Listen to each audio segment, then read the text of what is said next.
As many of you know, the State of the City address is a traditional address given by the mayor to the people. The purpose of this formal address is so that we as a community can hear from our elected leader about what impactful projects are happening around our city. Since his election in 2009, Mayor Berry has successfully worked to drop the crime rate in Albuquerque and has brought the city to the national forefront for transparency and accountability. He has cut the size of our local government while keeping our city employees on the job and services to the community intact. He has accomplished all this without raising taxes and has consistently worked to provide the value for our taxpayers. The mayor understands that creating a pro-business environment is essential for growing our local economy, creating jobs, improving opportunities for all New Mexicans. His initiatives on homelessness, energy conservation, long-range planning, and economic development demonstrates his ability to see beyond just budgets in an effort to foster better outcomes and brighter future for our community. Again, ladies and gentlemen, without further delay, it is my honor and privilege to introduce to you the Honorable Richard R.J. Berry, Mayor of Albuquerque, for his 2012 State of the City Address.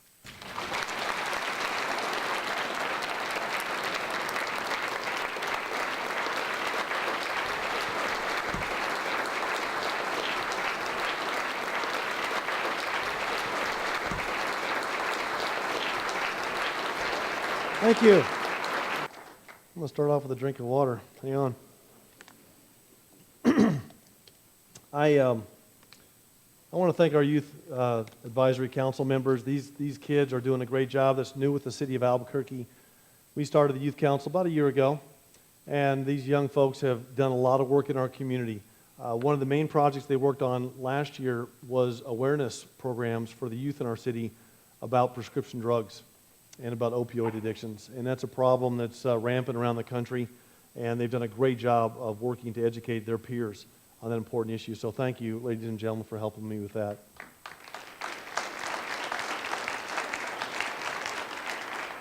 And where's Principal McCorkle? Is he here? There he is. Hey, what a fine bunch of kids from Albuquerque High. They did a great job tonight. The orchestra was wonderful, and you're doing a wonderful job, Principal, with your students, so we appreciate you very much. And it's great that we started off with this video, because if you're a business person or an employer, you know that you're nothing without employees.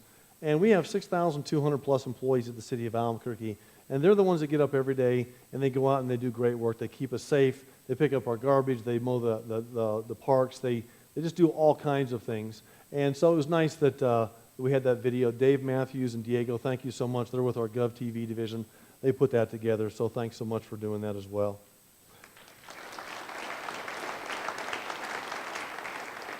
And I know we've got several city councilors. I see Councilor Sanchez here, Councilor Cook. Any other councilors in the room tonight? Well, listen, gentlemen, thanks for coming. We appreciate it. We look forward to working with you in the next year. We've got lots to do in the city, and so appreciate the partnership. Well, listen, really proud to be with you here tonight for the 2012 State of the City Address. If you're taking time out of your evening to be here, it's because you care about our city. And in my mind, that makes you stewards of our future. And for that, I say thank you very much. However, stewardship doesn't begin and end with a speech today. It doesn't for me and it doesn't for you, because we've got a lot to do in our city. We spent the last several months, frankly, being bombarded by ads, many of them negative, many of them pointing out that we're very, very different. But we should never forget that our common interests far outweigh our differences. And if we work together as communities and as neighborhoods, and as neighbors and friends and families, we really can accomplish many things. And some would say that we're past the time in our country where we can do big things, and we're past the time in our country where we can actually put our differences aside and do things that matter for our cities, our state, and our nation. But in Albuquerque, New Mexico, I would like to say that we just proved the naysayers wrong. On November 6th, the citizens of Albuquerque went to the polls, and they showed that when we concentrate on our common interests, we can do big things. And thank you so much for everybody that voted for the $50 million bond issue for Paseo del Norte so that we can finally get this major project going. I'm very pleased as a mayor that passed overwhelmingly like it did, so thank you for your support.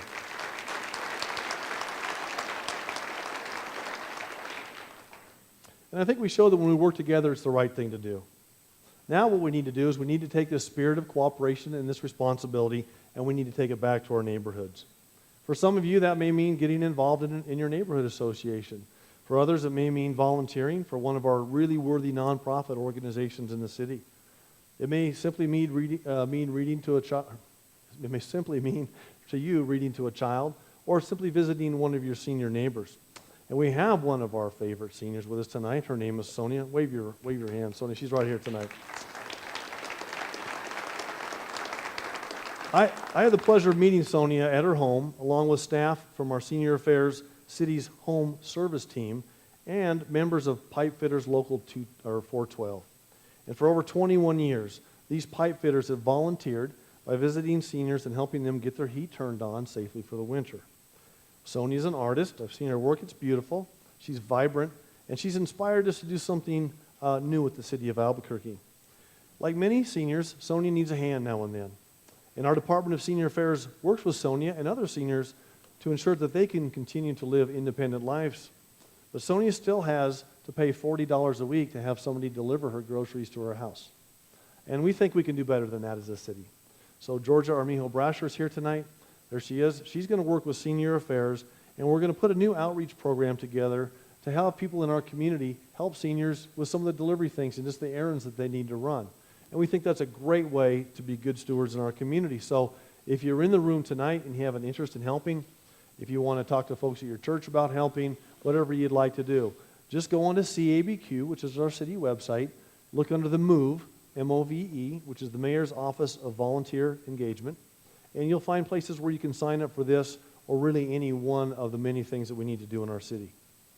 But I also would like to request that you'd think about your role as ambassadors for our city. The more people know about Albuquerque and the more they know about New Mexico, the simple fact is they're more likely to choose us as a place to grow or start a business, as a place to vacation with their family, or as a place to start and raise a family. And for lots of reasons, Albuquerque's on a lot of the right lists. We're a best place to live for everyone from 20-somethings to the retired. We're a best place to be creative, to do business, and to make movies. And we're a best place to recreate and to be fit and to be well. So when you get a chance, go tell our story. Whether you're on a business trip, maybe you're on an airplane ride, maybe you're just on a long-distance phone call with your family or business acquaintances, tell our story because we have a good story to tell. Our city is strong, and I think that's the theme for tonight's address. Our city is strong. But that does not mean that we're without challenges, particularly with the economy, at the national, at the state, and at the local levels. We're working our way through one of the most difficult economic times in our nation's history, and too many of our friends and neighbors are out of work or underemployed. And in Albuquerque, we're no exception. And even though some of the economic statistics are improving, the fact is our friends and our neighbors are not statistics. And too many real families are struggling mightily right now. So I think it's incumbent upon all of us to ensure that the future is brighter for those who seek gainful employment to support their families and to have a brighter future. But the good news is, once again, we are working together towards a common goal. My administration is working diligently on our part to ensure that jobs can be created in Albuquerque. And this effort takes many forms. We're creating a regulatory environment that incentivizes investments in our community. And we're breaking down barriers with the help of the City Council. We've instituted a new energy code that will not only make it more affordable to build homes and buildings and make these buildings more energy efficient, but it will allow businesses and industry to innovate while making these buildings more sustainable.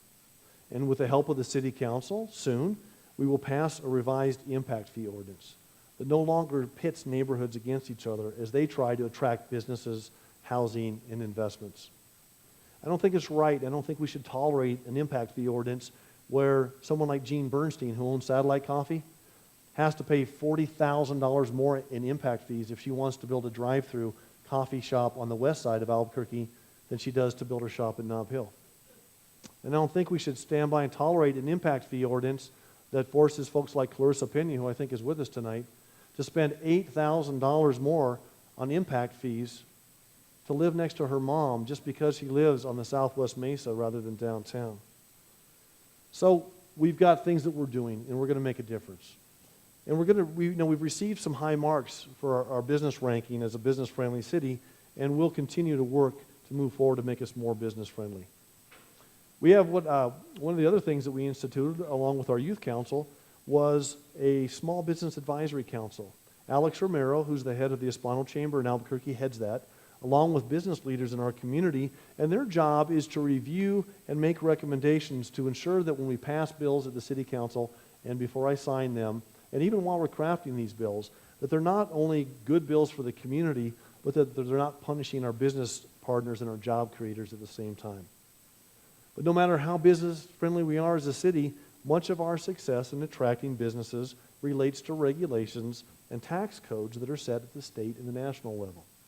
So to ensure that Albuquerque is competitive, we've been working closely with tax experts and legislators from both sides of the aisle, Democrats and Republicans. We're working with the governor's administration and a number of other people to promote a statewide tax code that is more attractive for job creation in Albuquerque and also in other cities around the state. Thanks to Governor Martinez and the legislature, there's already been progress, and as the largest city in the state, I think it's incumbent upon us that we stay involved in that important dialogue. A thriving, positive economic future for our community, frankly, depends on the actions that we take today. And I believe we really, truly are at a crossroads, and that our economic destiny is up to us. We must become more competitive if we're going to attract private sector jobs that we need for today and tomorrow. We must focus on retaining the jobs that we have and helping our local businesses, those who are already here, grow. We must work with our partners at the federal, state levels to make sure that we protect our robust public sector that we have in the city of Albuquerque between Sandia National Laboratories, Air Force Research Labs, Kirtland Air Force Base. These are all vital to our economy, but it's not just the right thing for our economy to protect these federal jobs, it's the right thing for national security as well. And last but not least, we just really have to improve our ability to compete in a complex global economy. We have to recruit new businesses and support pent-up entrepreneurial spirit that lives right here in Albuquerque. And the good news is we can do it. We can do it. Like the roadmap to prosperity is not overly complicated, but what it takes is it takes political will, and it takes the ability to set aside our differences when it comes to creating jobs. During the upcoming legislative session that starts in January, I know several of the city councilors, most I hope, myself included, will be supporting bills in the legislature that will help us create jobs right here in Albuquerque. And having served 2 terms in the legislature before becoming your mayor, I have a lot of confidence that common sense will triumph in that argument in Santa Fe. Well, during the past 3 years as your mayor, I've been at the negotiating table a lot. And I've met with site selection consultants in an effort to bring jobs to Albuquerque. And too often I've heard a couple of themes. Number one, New Mexico isn't as competitive as some of our neighboring states as far as our state goes. And many times I've heard from decision makers that they simply don't have enough information about Albuquerque to make informed business decisions. Well, I think that should change. Because we know we have a lot to offer in Albuquerque. We need to make sure other people know that. And I have a proposal that I'm sending down to City Council that I believe will change that in a big way. So here's what we're going to do. As you know, Schott Solar was one of our great employers in town that closed recently due to some of the complex global economics that we see. But because this city was good stewards in protecting your taxpayer interests, we now have an opportunity to make a major investment in economic development. We have what are called penalties and clawbacks in these incentives. And Schott had those, and the city had those in place. And I don't know if Deirdre Firth is here tonight, but she and John Garcia in our Economic Development Department made sure that we incentivized Schott while still protecting you as taxpayers. And so now, in the last several months, my administration has been able to collect $5 million in penalties and clawbacks that we can now reinvest to get our people back to work and our economy back on track. And that's awesome news.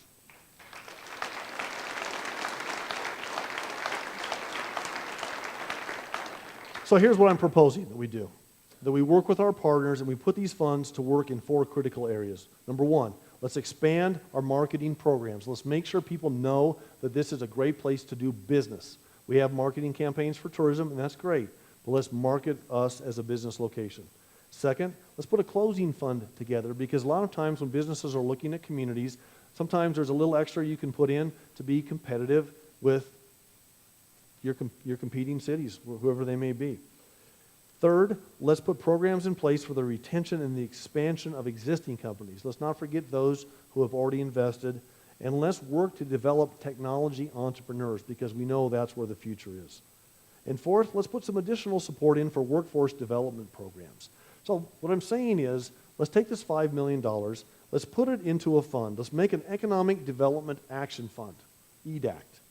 Us in government, we like our acronyms. So we'll call it EDACT. And we'll use these dollars to directly grow our economy and create good jobs. And we'll put together a council, maybe of business experts, economic development experts, city councilors.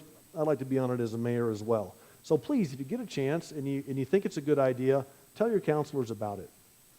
But economic development also includes community development. So it's vital that we concentrate on several key areas: quality of life, making investments in our community, and the education of our children, and the development of our workforce. In my first State of the City address 2 years ago, we talked about an overarching vision, if you will, a 25-year plan for Albuquerque. Well, over the past 2 years, we've worked with the community. We've had hundreds of meetings. We've developed ABQ, the plan, into that vision. Now, we're a long ways from being done with ABQ, the plan, but we've had a very robust discussion with the community, and we're moving forward with it. In fact, if you put Paseo del Norte and I-25, which is part of ABQ, the plan, you put the convention center upgrade, which is part of ABQ, the plan, we already have $70 million worth of smart public sector investments going to help our city move forward. And there's more exciting projects on the drawing board. We have the Rio Grande Vision, which is being planned currently by Decker Parish Sabatini. I think one of their principals is with us tonight, a local architecture and planning firm. And here's the goal. It's a simple one. Let's bring the Rio Grande more into our day-to-day lives. Let's make it easier to stay healthy and be active by jumping on a paddleboard or kayaking down the river. Let's create more opportunities for hiking and biking and other outdoor activities. Let's create a living classroom. You know, why not have a living classroom to encourage environmental stewardship while immersing our students in science? And let's get together with family, friends, and neighbors, and heck, let's just have a picnic by the river. I think that would be a great improvement to the city of Albuquerque through this, which is actually one of the largest urban parks in America that runs right through our city. I think we should make the most of it. We're also well underway with planning for a 50-mile trail loop. Wilson and Company, another great local engineering firm, is our consultant for this project. So imagine this. We connect our existing trail systems, which we already have a lot of good trails. We make a 50-mile loop, and we make some other smaller loops within that 50-mile loop. They can be used by residents and visitors alike for recreation, for cultural exploration, tourism opportunities. Let's make sure this trail runs by things that you want to see: the Biopark, Old Town, Route 66. Imagine planning a three-day vacation. Get on a bicycle, ride 10 or 15 miles, stay at a bed and breakfast in the North Valley. And then maybe get on your bikes again and ride another 10 or 15 miles and stay at one of our great boutique hotels downtown. Ride a few more miles the next day and explore historic Route 66. And along the way, stop at the restaurants, have something great to eat, see some of our cultural attractions, see some of our great neighborhoods and businesses. And for visitors that come to our city, leave some of your dollars behind, because that's what we want to do for economic development. So the opportunities for wellness, I think, and economic development there are also fantastic. And let's not forget about the Mother Road, Route 66. We've got one of the longest urban stretches of Route 66 in the country, running right through our city, from Tramway all the way to 118th Street. So the goal here is to put things in place and make investments to invigorate and revitalize neighborhoods that need it, and to entice residents and visitors alike to get off of I-40 and not go through our town on the interstate, but go through our town on Route 66.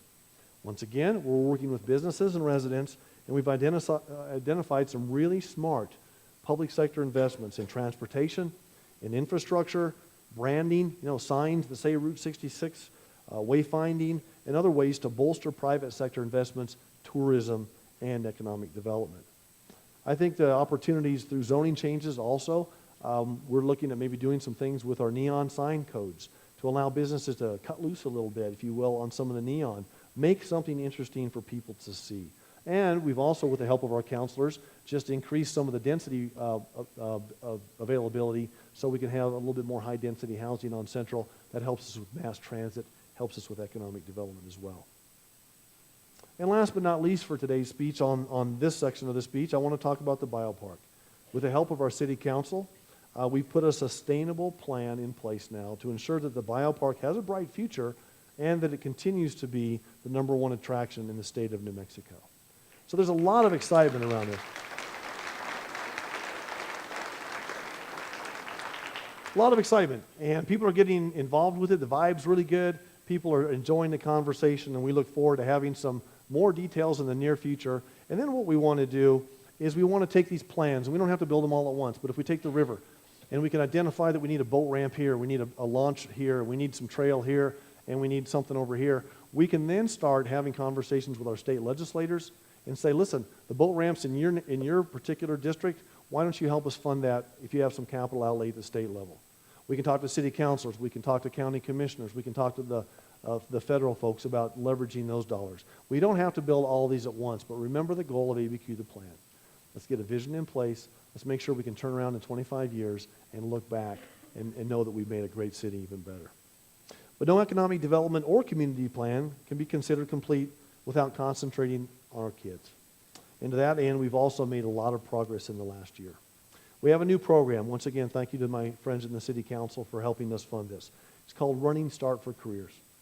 And it centers on the idea that in order to develop a robust workforce and to motivate students to stay in school, we must bring business and industry into the equation with their expertise, their curriculum, and their resources.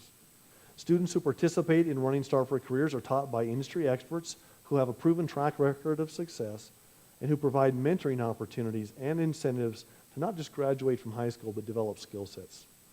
In just 2 years, we've had 240 students participate, and we just received a $150,000 grant from the Kellogg Foundation to allow us to take that program forward.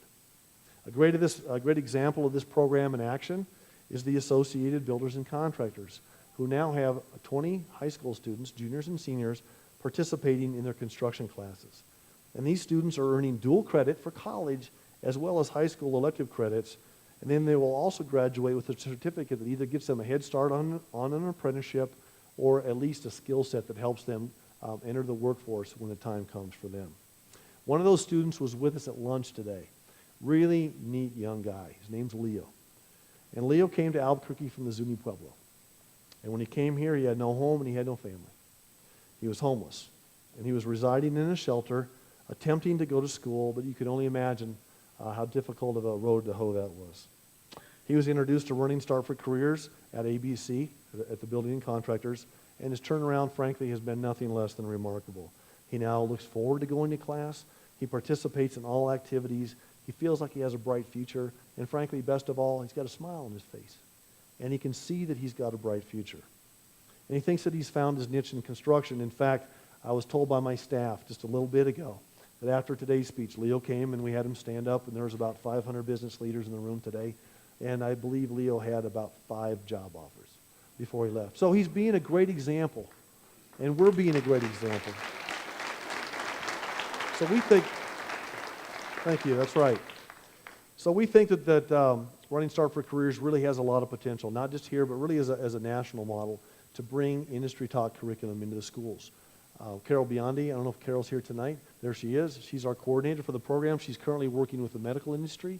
She's working with Ann Lerner in our film office with the film industry.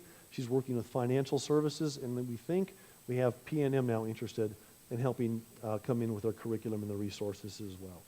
So if you have any inclination or if you know a student that may want to be involved, have them call 311, Esther Tenenbaum and her great group, and we'll hook you up.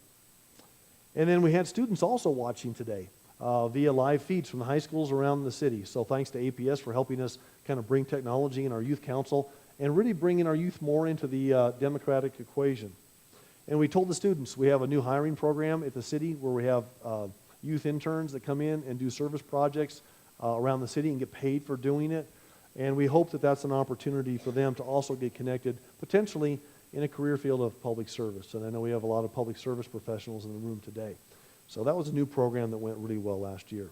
But also last year at APS, we helped fund the new International Baccalaureate program at Sandia High School, the first of its kind at APS, to allow advanced placement students to realize their goals for excellence in education. During the past year, we also teamed up with Southwest Learning Center, a great charter school here in town.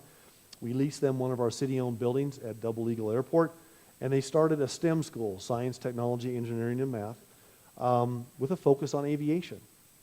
And we know that the aviation industry is a industry cluster we want to bring to Albuquerque and to foster here. Eclipse Aviation is an example of that. But the SAMS Academy, they call it, is only the 5th school in the country to offer in-flight training as part of their high school aviation program. We also have a great school in Albuquerque called the Ames School. It's a math and science school. This year, they received a $175,000 grant from the Daniels Fund that will allow them now to open up a second Ames school to concentrate on science and math. So, as a mayor, I don't have a vote on the school board, but I really feel blessed and fortunate that I have a great working relationship with the superintendent, with the school board, with the business community, so we can provide better opportunities for our students. Every state of the city has to have a little bit of a report card on what the city's doing for you. So I'm going to hit on that just a little bit tonight as we wrap up. I'll touch on a few of the highlights, but I know there's also a form that was put together that has more of the details on it. Let's start with fiscal responsibility.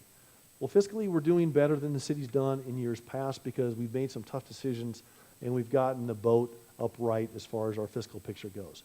But we're a long ways from being out of the woods. In fact, this year, our revenues for the city of Albuquerque are struggling, and they haven't even caught up with last year's revenues yet. So there's a lot of work to be done. We'll continue our efforts down the road of fiscal responsibility while providing top-notch services to you as a community. Be assured that we will continue to look for efficiencies. Already, through the Efficiency, Stewardship, and Accountability Program that we implemented 3 years ago, you call it ESA, we've already saved you as taxpayers $14.8 million. And some of that's year in and year out. And that's our employees coming up with ideas to save money. The fire department, one gentleman came up with $750,000 year in and year out recurring savings by changing the way that we buy our medications, make sure the expiration dates that we get are that we get the most we can out of the expiration dates on our medication. So we've got great employees doing great things on that area. We will strive to continue to increase our operating reserves, which is important, and we will do our very, very best to maintain our AAA rating with Standard & Poor's, even while other agencies in other cities see their bond ratings drop. And we're going to do that by increasing our revenues, showing fiscal responsibility, showing that we can maintain a fiscal ship. And we will continue to do this without raising your taxes. And that is very, very important in this economy. We can do this. We've had to become more efficient, but we haven't had to raise taxes, and we've done it. Public safety remains a top priority. The way the FBI tracks crime rates in the city of Albuquerque and cities around the country is what they call Part 1 crime rates. These crime rates include murder, rape, violent crimes, but they also include property crimes, auto theft, and others. The numbers for each individual category in Albuquerque and any other city are going to go up a little bit one year here, a little bit down over here. But we've been able to drive the crime rates because of the men and women of the Albuquerque Police Department to some significant lows. In fact, at this point in the year, in 2012 is on track to join 2011 and 2010 as years with the 3 lowest crime rates in the past 20 years in our city.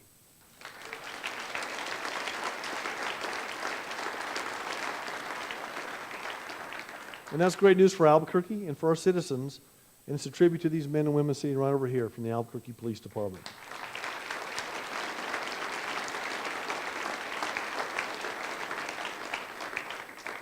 So we will continue to implement accountability, procedural, and training incentives that will promote desired community outcomes while protecting our officers in the line of duty.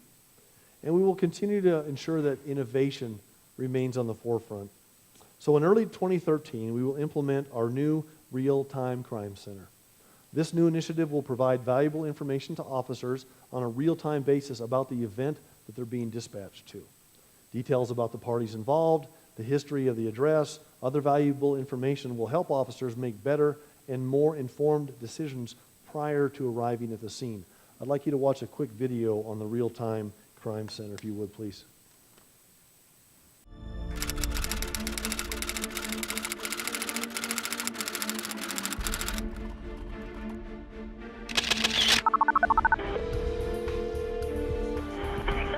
Albuquerque 911, operator 2914, what is your emergency? Charlie 321, San Juan and Cardenas. Noise rising shots fired into an occupied dwelling. Caller and several 1030s or 56 inside the 20. 10-4, PD, if you could start up other units into the area to Both ATL. units match to party 1 at 264 copy at 11510. Sunset. We realize that when officers are en route to a call, there's a great opportunity to have analysts working behind the scenes to gather as much information as possible. There's about a 3-minute and 38-second window that we have time to try to give those officers additional information to help them for that situation they're about to get into. These 3 minutes, 38 seconds may be the most important time in your life. On average, it takes 1 minute, 21 seconds for 911 operators to obtain enough information to dispatch emergency responders and resources. And they know very little about who they're coming in contact with, the location, who called, what's the circumstance, what's going on there. They go in blind. Well, Real-Time Crime Center is the newest innovation in law enforcement. And what it's doing is it's getting information that's already out there and getting information in the hands of officers, in many cases, prior to arriving at the event they've been dispatched to. And that's our job at the Real-Time Crime Center. While he's going there, we're looking through the computer, 6 monitors, going through everything we can in 3 minutes and 38 seconds. Charles. So the dispatch comes out over air, we listen to it, we mark it as to what tier it's going to be into. Charlie 321, RTC. RTC 1 at Charles 321. RTC, could you run that 26 and advise if We pull up the call, get logged into the call, and start looking at the information that's in the call. Address, phone numbers, names, descriptions, vehicles, whatever's there that we could try to use to identify anybody at the scene. Well, it's important because the more information an officer has pre-event arrival, the better decisions they can make. RTC 1 at Charles 321. Be advised. APD is utilizing technology and analytics to use that 3 minutes, 38 seconds that was traditionally used just to move resources, now as invaluable research time to provide first responders with information. Information is knowledge and it's power. What we're doing with analytics and predictive analysis, everyone realizes and sees the benefits. Photos, arrest records, warrants, and any information about criminal behaviors are retrieved, processed, and then transmitted directly to the responding officers. Information that will save lives, solve more crimes, and create a safer environment for everyone involved. Charlie 321 going 56. We want officers to know exactly who they may be dealing with, the history of the individual, the history of other people who may be in the house, history of the neighborhood. It's very useful information to an officer to understand what they're about to get involved in. Before they knock on the door or ring that doorbell. The goal of the Real-Time Crime Center is to fully arm responding units with information, keeping the public and officers ultimately safer. We want the officers to know everything they need to know to keep them safe, to keep the people they come in contact safe, and ultimately keep our community safe. I think there's no doubt that it will save lives. That's our goal, that's our mission, and that's what we will be accomplishing at the Real-Time Crime Center.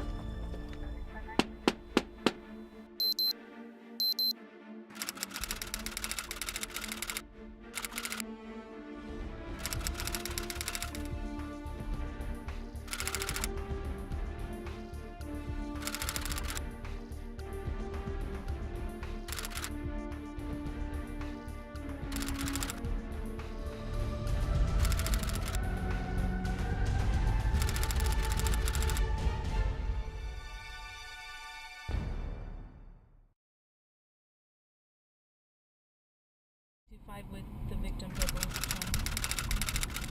Charlie 321, RTC.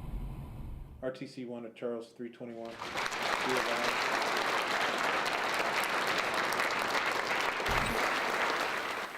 I said this today at lunch, and I'll say it again. We're lucky to have a chief who's an innovator. And Chief Schultz and the men and women in the leadership of the department do a great job. And also, on the Real-Time Crime Center, we've been working with Sandia National Laboratories. We've developed partnerships with the labs to help us analyze this data and make sure that it's validated and useful. So a lot of folks have been taking a part in this. There's also been a lot of discussion lately, if you're kind of watching the inside baseball of government at the state level, there's a lot of talk going on about pension reform in Santa Fe. And there are a lot of folks around the state that believe, including in Albuquerque, that staffing levels at police departments may be affected. And because there's no question the pension reform needs to be done. Our pension system is billions of dollars upside down. But one of the consequences is it may force some early retirements because people will make decisions about what's best for them and their families. So we want to make sure that we combat the effects of these potential state pension reform-driven retirements at APD. And so within the next week or so, Chief Schultz will be reinstituting signing and referral bonuses for our police academy. What will happen is recruits who successfully enter the academy and graduate will receive a $5,000 bonus. And people that work within the city of Albuquerque, any city employee who refers a cadet that finishes will receive a $500 referral bonus. And we think that that's going to do a couple of things for us. It's going to make sure that we get ahead of the curve, and it'll be more attractive for cadet candidates to choose, number one, public safety, and most importantly, to choose APD as their career path. So we don't want to sit by and wait until that reform is put in place.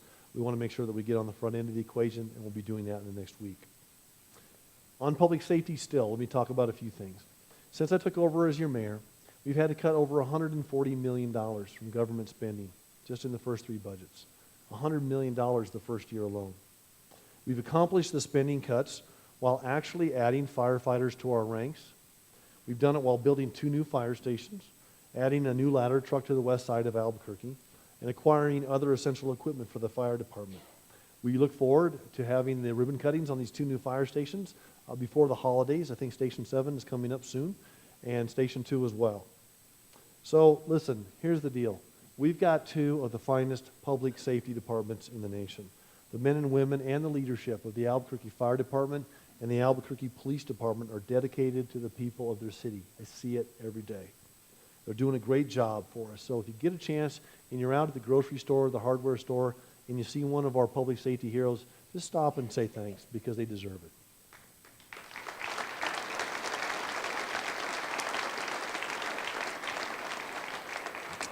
Environmentally, we're working very hard on a day-to-day basis to be good stewards of our natural resources, and we're starting to have a lot to show for it. Albuquerque was just ranked as having the 7th best air quality in the country. We just broke ground on a brand new recycling center that will allow us to put all of those blue recycling carts in front of every customer's home by the end of 2013. We're going to go from an abysmal 5% of our total solid waste that's recycled to a very respectable, if not a leading number of around 25, maybe we can even get to 30% in the years to come because we put a very innovative public-private partnership in place. I checked with my staff at DMD, the Department of Municipal Development, recently to verify that we have invested more than any previous administration on energy efficiency and a balanced approach to energy conservation. So the good news for you as taxpayers is that we now have $1.4 million less per year that you have to pay for utility bills at the city, and we're doing the right thing for the environment.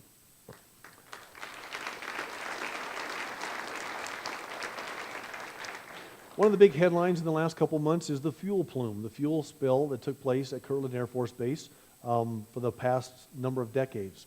Well, I want you to know that we're working diligently with Kirtland Air Force Base, the Water Authority, and the New Mexico Environment Department in regard to the Kirtland jet fuel plume.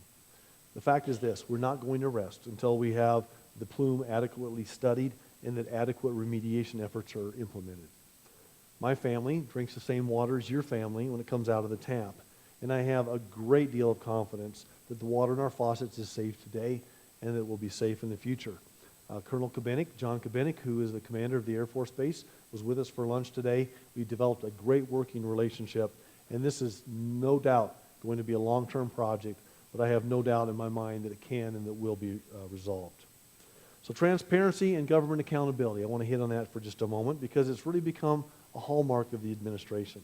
I want you to know that we're going to continue to implement measures to allow all of you as citizens to have a better window into the workings of your local government.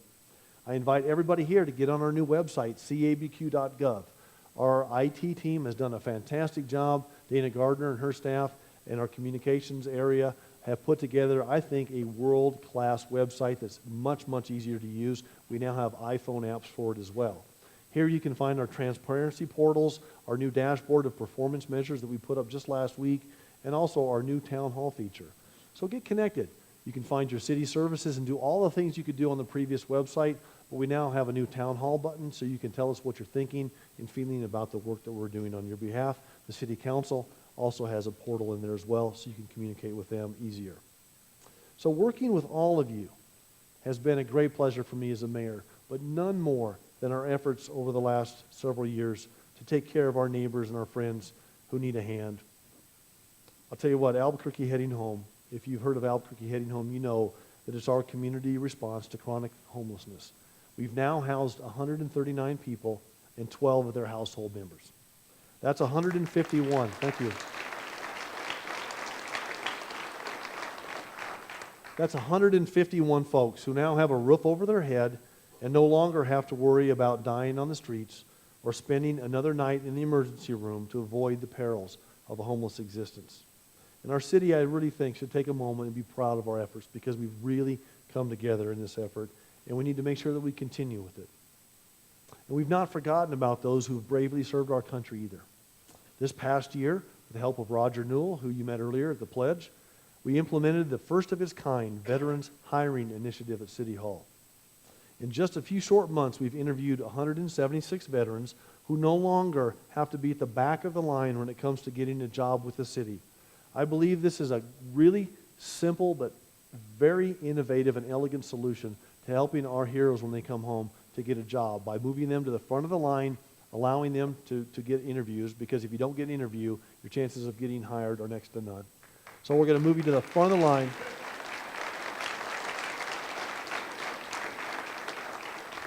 And we're going to honor them because they've done a great job for us fighting for freedom in our country and around the world. Also, I want to mention our Silver Alert program, which is another program that Chief Schultz implemented along with our Senior Affairs group. It's a program that we implemented last year as a way to protect our seniors if they wander off or if they're disoriented and can't find their way home. We have some great stories already about families who have been reunited with their loved ones because they participated in this important program. So if you know anybody that wants to participate, we'll get your information. We'll put it on a thumb drive. Your family will have that. If you have someone in your family that is missing or is disoriented or maybe has Alzheimer's or any one of the conditions that would lead to disorientation, you'll have that information. You give it to us. We've used it on a number of occasions, and we're getting folks reunited with our family.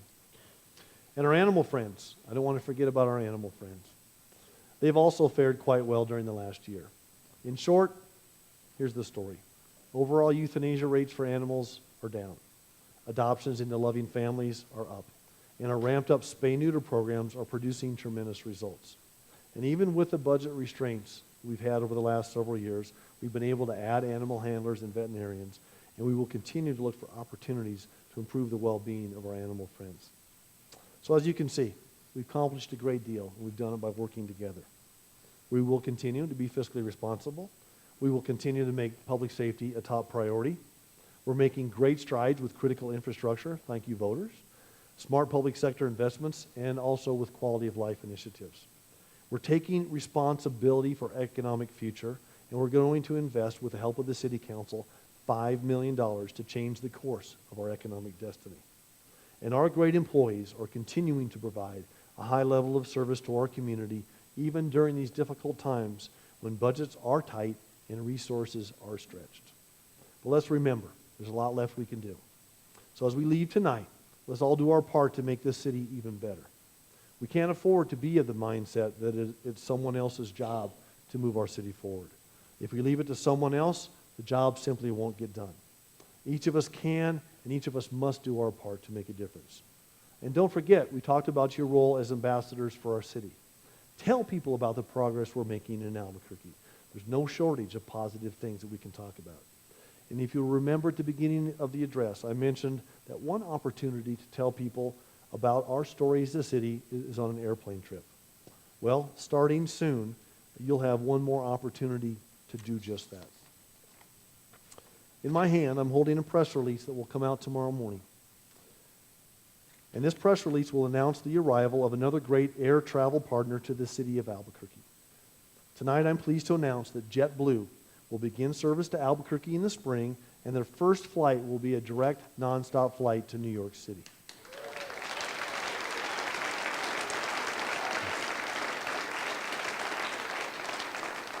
This new partnership and the direct flight to New York will open up tremendous opportunities for business travel, convention business, tourism, and all kinds of economic development. And I'd like to thank Dave Barger. He's not here with us tonight. He's the CEO of JetBlue Airlines. And Dave and I have kind of become friends over the last year or so. And I also want to thank Ann Rhodes, who was with us at lunch today. She's on their board of directors. She's one of our local heroes in Albuquerque, and she's been working with me as a mayor to push JetBlue to come to Albuquerque. So I want to thank both of them for their confidence in our great city, and I know that they'll be making a wise investment. So on that good news tonight, I will end this address. I want to thank you all for coming, and I wish you and yours a very healthy, prosperous, and a very joyful new year. And may God continue to bless this great city and this great state and this great nation. So thanks for all you're doing, and thanks for coming. Have a great night.